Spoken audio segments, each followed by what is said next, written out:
Hey everybody, I've talked with you about my primary home in previous videos, but today I'm going to talk with you about the difficulty of getting a home equity line of credit and what you can do in order to increase your odds of that home equity line of credit being approved. My name is Shiloh Lundahl and you are watching the Improved channel focused on real estate investing.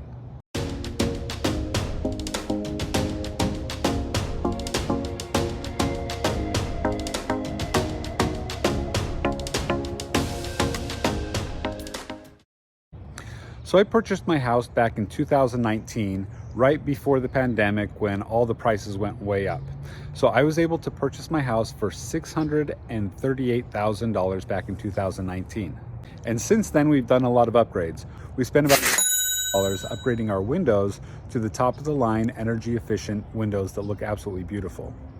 We also spent about $1,000 on upgrading our roof to the new Tesla solar roof. And we spent about upgrading the front of our house and the backyard, and by putting in a nice resort style pool. So the total amount of money that we have invested in our home is about $1,000. And when we bought our home, we bought it with a fantastic mortgage under 3%. But remember, when we bought the home, it was 2019 when interest rates were really low and the value was much lower than it is now. So the mortgage that I have on my home is under $500,000. And then we also have a second on our home for about $150,000. So I owe about $650,000 on my primary home.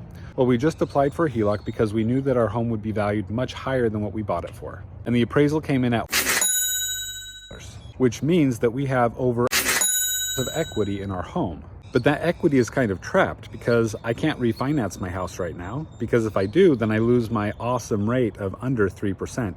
And I'm sure there's a lot of people that are thinking similar things right now. You bought a home, you refinanced it within the last few years, and now it's worth much more, but you can't really access a lot of that equity without getting a home equity line of credit.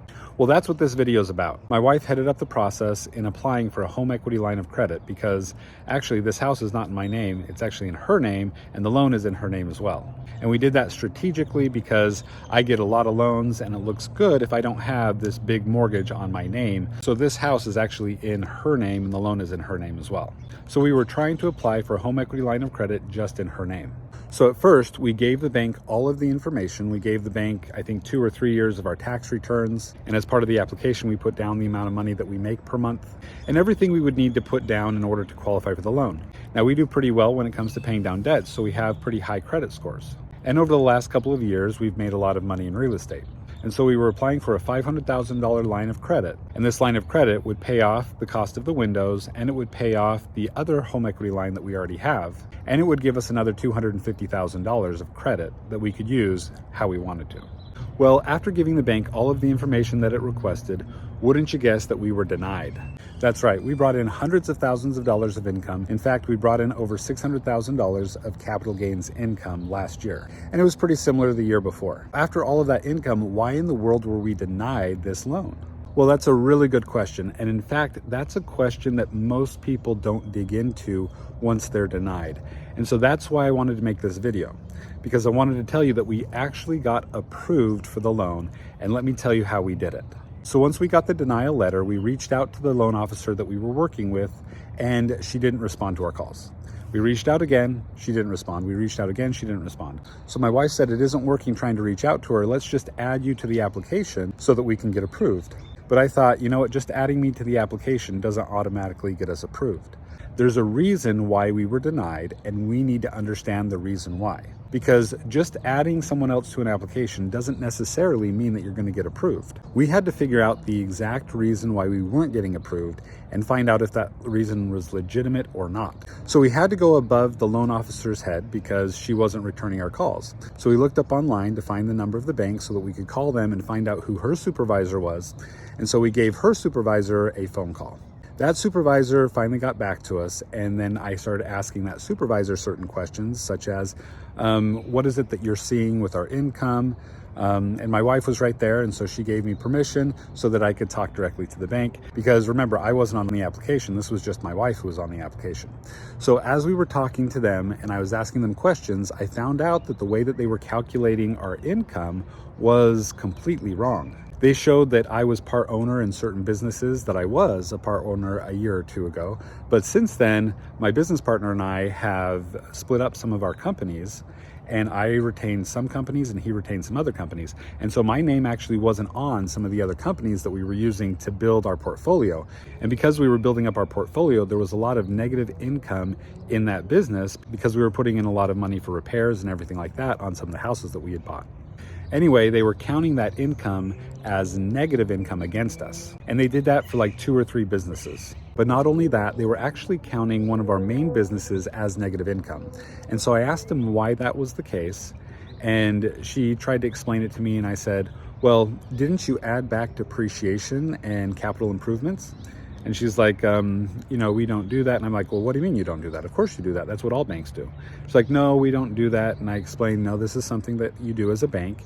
And I looked it up right online, and I said, yeah, this is common practice to add back depreciation and to add back capital expenditures, because those capital expenditures don't come around every year. Like if you put a new roof on a house, that expense shouldn't be counted against your income because you only put the new roof on once every 30 years. And so when we were doing all of these capital improvements, those capital improvements shouldn't be counted against our total income. But the biggest thing that was hurting us the most was they weren't counting any of our capital gains income as actual income.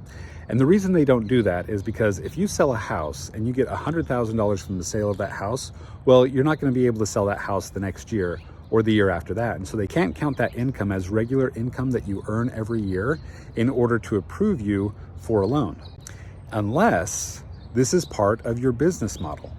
For example, if I own a car lot and I sell 100 cars a year, and every time I sell a car, I get a new car from the dealership, and then I sell that one too, and I keep doing that, then the income that I earn from my car dealership is actual income.